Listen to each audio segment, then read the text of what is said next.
जी स्वामी जी, क्या आपको लगता है गौ माता के संरक्षण में आध्यात्मिक साधना या विकास का हिस्सा हो सकता है? जैसे कि आजकल हम देखते हैं कि जो गौ माता है वो सड़कों पर घूम रही है, एक्सीडेंट हो रहे हैं और कहीं ना कहीं कूड़ा कचरा खा के उनको अपना जीवन यापन करना पड़ता है।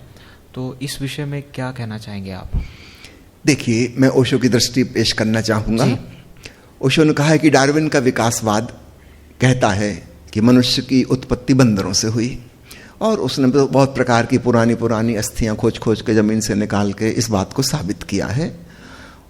ओशो कहते हैं हो सकता है यह बात शारीरिक रूप से सत्य हो, लेकिन हिंदुओं ने जब गौ को माता कह के पुकारा है, इसके पीछे एक बहुत गहरा आध्यात्मिक सत्य छिपा हुआ है, और वह यह है कि मनुष्य की चेतना गौ योनि से आई है। तो विकास के दो क्रम हैं। तो डार्विन जो बता रहा है वो शारीरिक विकास है कि बंदर, चिंपैंजी, उनसे धीरे धीरे वन मानुष बने, फिर आदिवासी इंसान बने, धीरे धीरे आज हम सभ्य सुसंस्कृत इंसान इस रूप में आए। ये फिजिकल बॉडी का इवोल्यूशन है। ओशो कहते हैं एक चीज और इवॉल्व हो रही है, वो है तुम्हारी कॉन्शियसनेस। वो बंदरों से नहीं आई है। और यह बात जब कोई व्यक्ति अपने पिछले जन्मों में जाता है, बहुत पीछे अगर जब वो जाता है, तब पता चलता है कि मनुष्य योनि में आने के पहले वह गाय था, बैल था। तो चेतना वहां से आई है।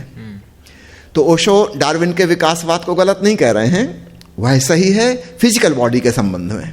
लेकिन मनुष्य तीन चीजों का मिलन है, तन, मन और चेतना। तो हमारा तन जो है वो हमारे पूर्वजों से आया, और पूर्वजों की एक श्रृंखला है, निश्चित रूप से वो वन मानुष से, वो बंदरों से, चिंपैंजी से, वहां से आई है ना, उसके सारे प्रमाण मौजूद हैं। दूसरा है हमारा मन। मन स्मृति आलय है, store house of the memory. ये पूर्वजों से नहीं आया, ये हमारे ही पिछले जन्मों की श्रृंखला से आया। और तीसरा है हमारी चेतना। उसका एवोल्यूशन जो धीरे धीरे हुआ है, उस विकास क्रम में गौ योनि से गुजर के फिर मनुष्य योनि में आई वह चेतना। तो हमारा मनुष्य का होना तीन डायमेंशन में है, तन, मन और चेतन। इन तीनों का सोर्स अलग अलग है, इन तीनों का एक संयोग, नया संयोग बना। तो हमारा शरीर हमारे डीएनए से, क्रोमोसोम से, हमारे माता पिता से आया, उनको उनके माता पिता से आया था। इसमें सारी क्वालिटीज वही रहेंगी जो हमारे पूर्वजों की थी, उन्हीं के गुण रहेंगे।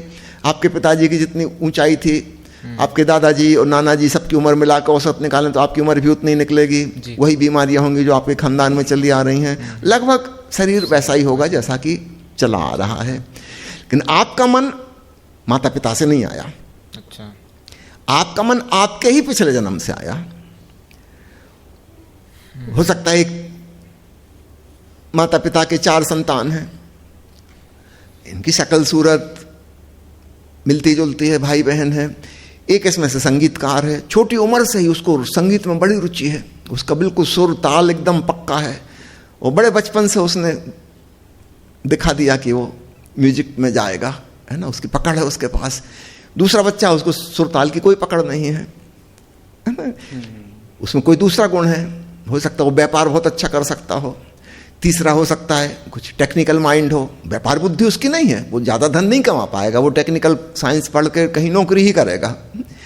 दूसरा जो हो बड़ा व्यापारी बन जाएगा, वो पढ़ेगा लिखेगा ज़्यादा नहीं, धनी वो हो जाएगा। वो बचपन से ही दिख रहा है उसकी क्वालिटी, वो उसमें गुण है।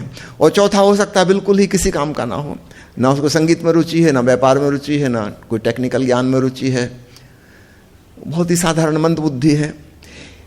शरीर इनके एक से हैं, मन अलग, मन अलग अलग है। अगर मन भी माता पिता से आए होते तो एक से होने चाहिए थे, ऐसा तो हम नहीं देखते। मन उनके अपने पिछले जन्म से आए। ये संगीतकार जो है पिछले जन्म में संगीत में दक्ष था, ये वहां से वो टैलेंट लेके आया है। एक व्यक्ति व्यापार की प्रतिभा लेके आया है, उसको कुछ सिखाने विखाने की जरूरत नहीं, वो बस समय आएगा और वो अपना विस्तार कर देगा, अपना धन कमाने लगेगा, वो तेजी से, उसके पास वो बुद्धि है। तो ठीक ऐसे ही हमारी चेतना है, वो ना हमारे पिछले जन्म से आई, ना वो पूर्वजों से आई, वो इंडिपेंडेंट एग्जिस्टेंस है उसका। तो ये 3 इंडिपेंडेंट चीजों का कॉम्बिनेशन हम मनुष्य हैं। तो ओशो ने कहा है गौ को जो माता कहा जाता है वो इस अर्थ में कहा जाता है कि हमारा विकास वहाँ से हुआ है, तो निश्चित रूप से वो हमारी जननी है, हम उसके पुत्र हैं। मैं यह इतनी बात व्यक्त करना